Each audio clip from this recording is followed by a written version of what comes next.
बाबा एक बड़ी सूक्ष्म बात है, विचार की बात है। आपके मन में बहुत भाव है, तो आप क्या श्री बिहारी जी, राधा वल्लभ लाल जी, श्रीनाथ जी, इनके श्रीअंग का स्पर्श कर सकते हैं क्या?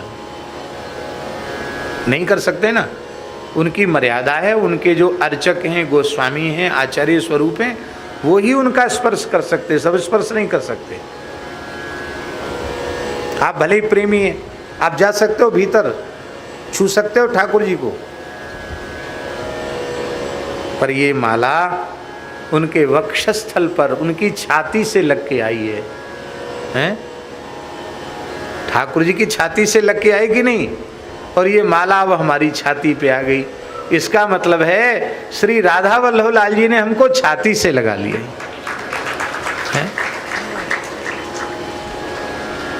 हम मन में सोचें कि ठाकुर जी के हम दर्शन करने गए, राधा वल्लभ जी, अब दो ही अपने चरण कमल या अपने कर कमल हमारे सिर पे रखें, तो भाव से हम कुछ भी सोच लें। प्रत्यक्ष में तो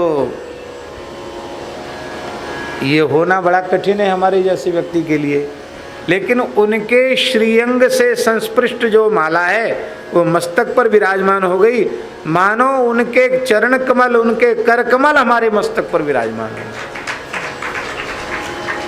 भगवान निर्माल्य भगवान के ही समान है, भगवान में और भगवान के निर्माल्य में भेद नहीं है। भगवान व्यास पुराणों में कह रहे हैं, निर्माल्यम जगदीशस्य अन्नपानादि कंचयत ब्रह्मवन निर्विकारम स्यात् यथा विष्णुस्तथैव सः। जैसे भगवान ऐसे ही भगवान का दिव्य प्रसाद। इसलिए भगवान के प्रसाद का बहुत आदर करना चाहिए। जगन्नाथपुरी का राजा बड़ा भक्त था और जगन्नाथ जी का प्रथम सेवक माना जाता है। आज भी जगन्नाथ जी पहुंडी करते हैं तो राजा झाड़ू लगाता है, चंदन का छिड़काव करता है। जगन्नाथ जी का मैं झाड़ूदार हूं, प्रथम सेवक हूं, ये उनका सौभाग्य है पुरी नरेश का। तो एक बार ऐसा प्रमाद हो गया राजा से, तो राजा अपने मित्र मंडली के साथ बैठ करके पासा खेल रहा था और जगन्नाथ जी के पुजारी जगन्नाथ जी का प्रसाद लेके आए।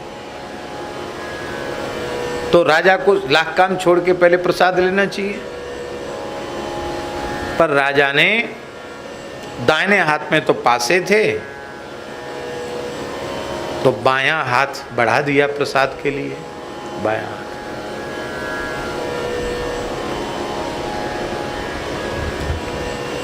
जो भगवान जगन्नाथ के श्रीअंग सेवक अर्चक थे, उन्होंने राजा को प्रसाद नहीं दिया, वो ले गए वापस।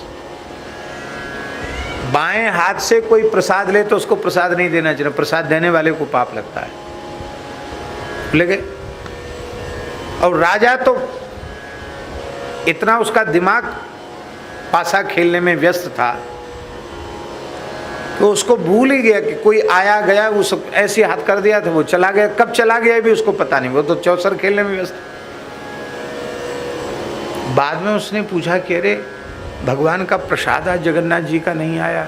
कहा आया तो था, अपने बाएं हाथ बढ़ाया तो पुजारी जी वापस ले गए।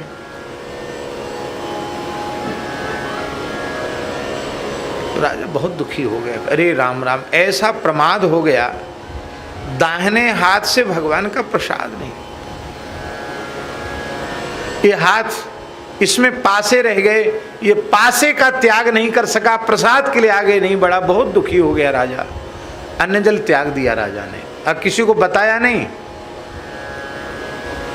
भोजन करने नहीं, मन नहीं है खाने का, एकदम दुखी उदास। कई दिन हो गए राजा ने कुछ नहीं खाया पिया, बहुत दुखी था। आपने मन की पीड़ा किसी को बताता नहीं।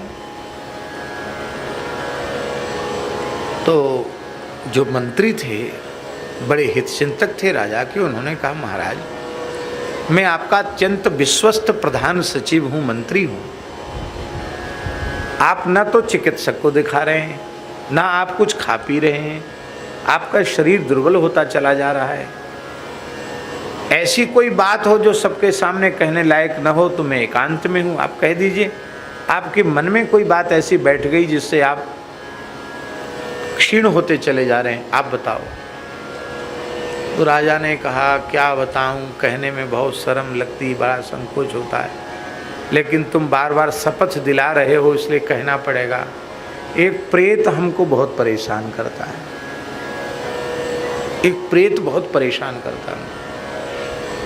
वो प्रेत मुझे रात को इतना डराता है कि उसके डर के मारे मुझे भूख प्यास नींद सब गायब। अब मैं अब जीऊंगा नहीं, मर ही जाऊंगा। क्या महाराज आप बड़े पराक्रमी वीर हैं, प्रेत आपको कैसे डराता? बोले तुमको क्या बता, मैं वो खिड़की के भीतर हाथ डालता है, हु करके डराता है।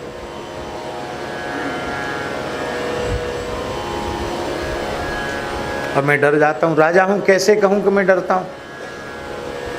मंत्री बोला तो इसका समाधान तो सहज हो जाएगा। आप अपने सैन्य के स्थान का परिवर्तन कर दो और मैं आपके इस जगह पर लेटता हूँ रात को, मैं बिल्कुल तैयार रहूँगा। प्रेत जैसे ही हाथ डालेगा सारे का हाथ ही काट दूंगा। राजा बोले हाँ तब तो तुम समाधान कर सकते हो। तो मंत्री को सुला दिया वहां, और प्रेत व्रेत कुछ नहीं था। राजा ने अपनी विमुखता को ही, भगवत अपराध को ही, प्रसाद के तिरस्कार के अपराध को ही प्रेत माना राजा ने। तो राजा ने अपना ही दाहिना हाथ जंगला के भीतर, खिड़की के भीतर डाल करके हु करके हल्ला मचाया। तो वो तो यही समझा कि अंधेरे में प्रेत आया है। वो तलवार लेके बैठा था, खट से उसने तलवार मारी, हाथ कट गया। ये हाथ प्रसाद लेने के लिए आगे क्यों नहीं बढ़ा? भले ही हमारा दाहिना हाथ ही क्यों ना हो, हमारी सारी क्रिया बाधित हो जाए, पर जो अंग भगवत सेवा में आगे नहीं बढ़ा वह अंग अब रखने योग्य नहीं है। राजा ने हाथ कटवा दिया। अब वो मंत्री को हुआ मन में कि देखें कि हाथ तो कटा है, और ये अरे ये हाथ दीपक जला है, ये हाथ तो राजा का सा हाथ लग रहा, क्योंकि वो राजा के हाथ का कड़ा वगैरह सब पहचानता तो था ही राजा का हाथ है। देखा तो राजा का हाथ कट गया। अरे महाराज बड़ा अपराध। बोले अपराध नहीं हुआ, बिल्कुल ठीक हुआ। जो हाथ प्रसाद लेने के लिए आगे नहीं बढ़ा वो तो अपने से अलग कर देने के ही लायक था।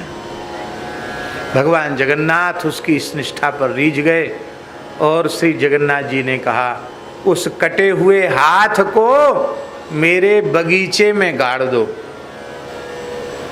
जहाँ जगन्नाथ जी के कलेवर के समय उनकी समाधि होती है, भू समाधि, उस नीलाद्रि वैकुंठ में उसको गाड़ दो।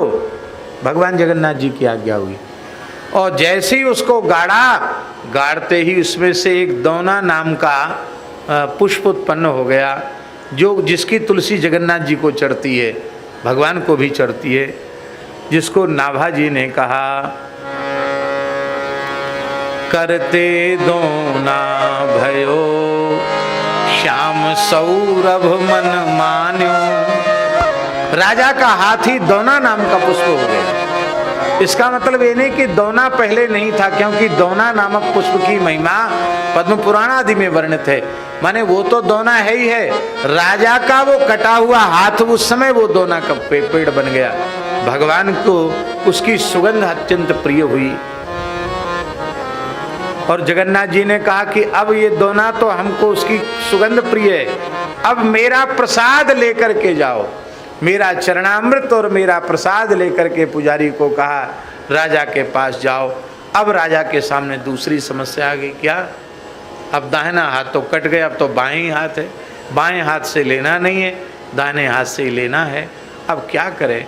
तो राजा ने अपने कटा हुआ ठूंठ जैसा हाथ ही ऐसे आगे बढ़ाया, आगे बढ़ाया, तुरंत नया हाथ निकल आया, और बड़े प्रेम से दोनों हाथों में लेकर भगवान का प्रसाद, भगवान के प्रसाद का विशेष आदर करें। पता चल जाए ये जगन्नाथ जी का प्रसाद है, श्रीनाथ जी का प्रसाद है, तो चप्पल जूता पहन के न ले, पादुका उतार दे। तब बड़े विनम्र भाव से आज भगवान ने कृपा की है, अपना अधरामृत भेजा है?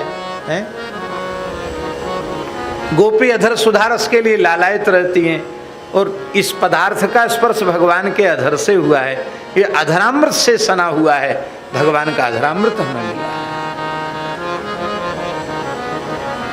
प्रसाद की बड़ी त्वयोपभुक्त सृगंध वासोलंकार चर्चिता उच्छिष्ट भोजनो दासास्तव मायाम जय मई।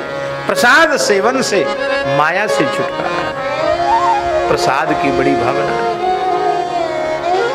यतियों के धर्म में लिखा है नवलराम जी महाराज कि जब गृहस्थों के घर में धुआं उठना बंद हो जाए चूल्हा चक्की का, तब दिन के तीसरे चौथे पहर में वो भिक्षा मांगने जाएं, और जो भिक्षा मिले 3 घर 5 घर या अधिक से अधिक 7 घर मधुकरी भिक्षा लेके आवें, उसको कपड़े में बांध कर लावें और उसको किसी सरोवर में जलाशय में उसको डुबावें 5 बार 7 बार, जिसमें बढ़िया से खंगल जाए, न नमक रह जाए, न मिर्च रह जाए, न मीठा खट्टा कुछ भी रह जाए, सब धुल जाए उसका खटाई मिठाई रस, और फिर उसमें से इतना जलचरों को, इतना पक्षियों को, इतना गौ सबको दे के बचे हुए को पावे। ये यतियों के लिए धर्म बताया है, ये उनका आचार है। हम लोग तो ऐसा नहीं करते, ऐसा हम तो नहीं कर सकते। ऐसा क्यों नहीं कर सकते? आप बाबा जी नहीं हो क्या? अरे भाई, भीतर से बाबा जी नहीं सही तो स्वरूप से तो हैं, भेष भगवान का तो है कि नहीं? हम वैष्णवों के लिए विधि क्यों नहीं है? इसलिए नहीं है कि पदार्थ वह है ही नहीं, वो तो भगवान के अधरामृत से युक्त भगवत प्रसाद है, और वही अधरामृत आपने धो दिया पानी में, तो आप फोक पाकर क्या करोगे? आप तो भगवत प्रसाद का स्वाद लो, पदार्थ का स्वाद नहीं, प्रसाद का स्वाद।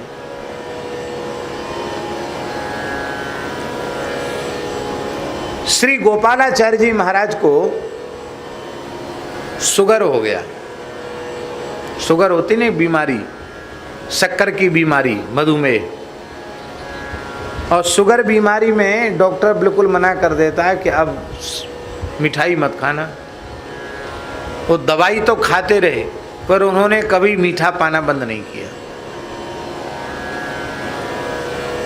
एक बार हमसे ही लोगों ने कहा कि आप कहो, आपकी बात मान लेते हैं। मैंने बड़ी विनम्रता से उनसे एकांत में कहा, महाराज जी पैर कम से कम आप तो आग्रह मत करो। हमने कहा क्षमा करें, अब वो कभी नहीं कहेंगे।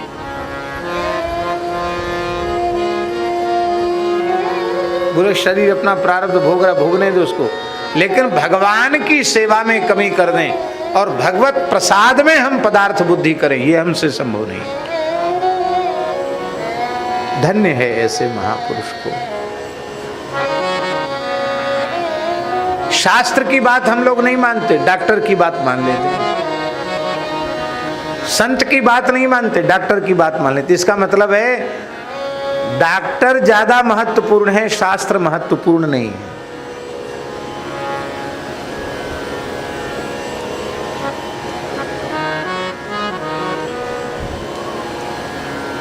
ये बात इसलिए महाराज जी क्या कर, किस प्रसंग में कह रहे थे हम, थोड़ा याद दिला। क्या? हाँ, प्रसादी माला के भगवत प्रसाद।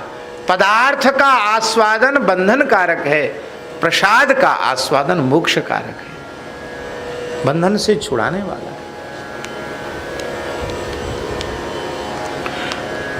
उद्धव जी का हमने उदाहरण दिया था।